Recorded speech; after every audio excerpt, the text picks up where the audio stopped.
Gears of War, created by Epic Games, took the gaming industry by storm in 2006. Immediately upon release, it was met with widespread unanimous acclaim and immediately joined in the upper echelons of Microsoft's Xbox Best First-Party Franchises, joining Halo. The original was one of the most influential games, changed the face of the shooter genre in gaming, and refined and made a subgenre much more mainstream.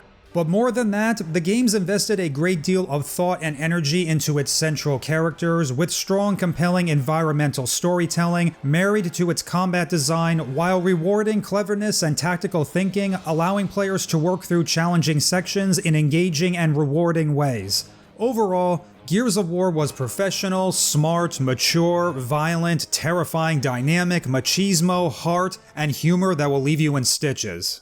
Have the locusts been down here, like, forever? Or what? Who knows, man?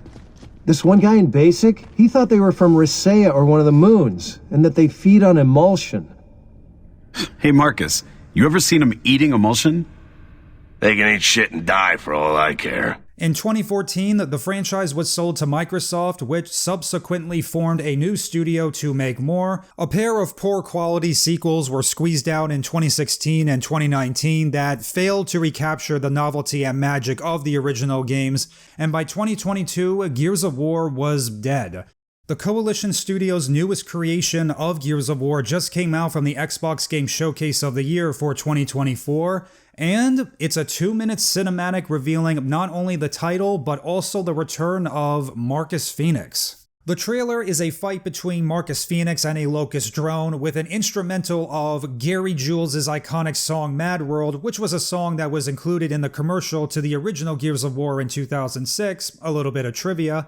After the fight is over, the floor of the building collapses with Dominic Santiago coming to Marcus's rescue, and the trailer finishes with an establishing shot of the two of them looking at the city being under attack by corpsers. This trailer was out of the blue. Nobody expected this, myself included, but it's happening. The trailer feels like a list of all the iconic aspects of Gears of War, the characters, the tone, and the setting, which surprisingly is the Locust War. In terms of it this being a cutscene from the game or just a cinematic made exclusively for the trailer, time will tell, though it's common for trailers of video games to create something exclusively for that trailer, but I like to believe this is what the game is going to be like. Visually, it looks good, especially the character models, particularly Marcus and Dom, who look a lot more in line to their originals, unlike how they looked the last time we saw them both in Gears of War Ultimate Edition back in 2015, which were not very good.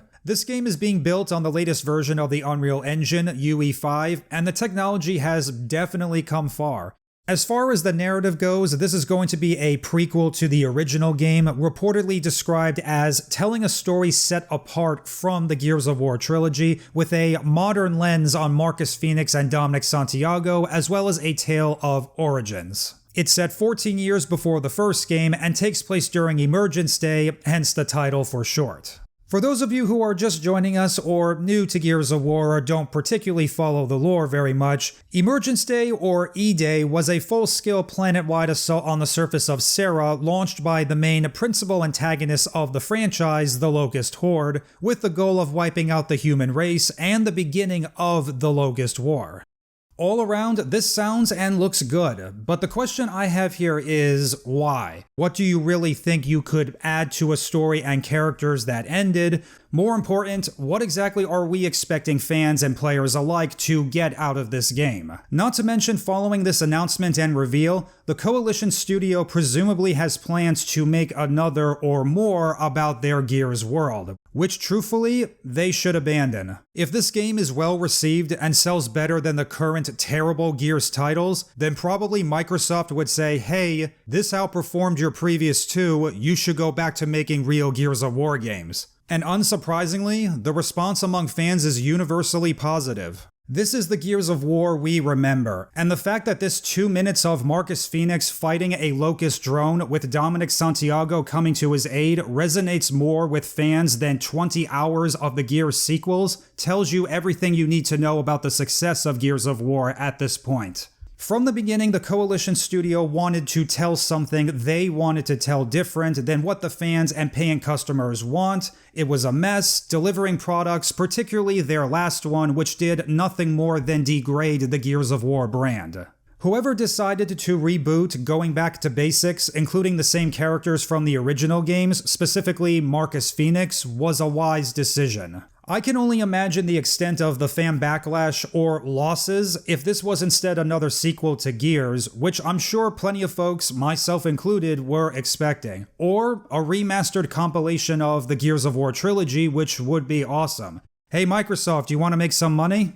Personally, I'm a mixed bag to this. I will give this a fair shot, make no mistake, but over the course of the past years since 2019 and all the while, there are certain warning signs. As I mentioned previously, a lot of what the true fans and fellow Gears of War communities alike had to say was far from what the developers and their loyalists wanted to hear. So rather than listening and taking the free analysis into account, they took a page from the handbook of most modern-day entertainment media franchises on dealing with criticism by refusing to accept any kind of criticism and label fans as toxic or any other slur under the book. When in reality, the fans are really passionate about Gears of War. The developers need to understand why that is. Thank God, we're not going to have any more robots. The Gears fans do not want robots, people. At the end of the day, all I ask is that this game be good. Ultimately, it's going to come down to if the story makes sense, including the character traits that made Marcus Phoenix and Dominic Santiago who they are will remain intact. As far as the gameplay, who knows, we're likely going to be getting more and more details, this is just the beginning. And with that, there's really nothing else to add to this, aside from the fact we do know a Gears of War game is happening. Hopefully this game lives up to the promise of its trailer and delivers a genuine Gears of War product starring the most iconic duo of all time in gaming. And until next time, this is Omaha, signing off.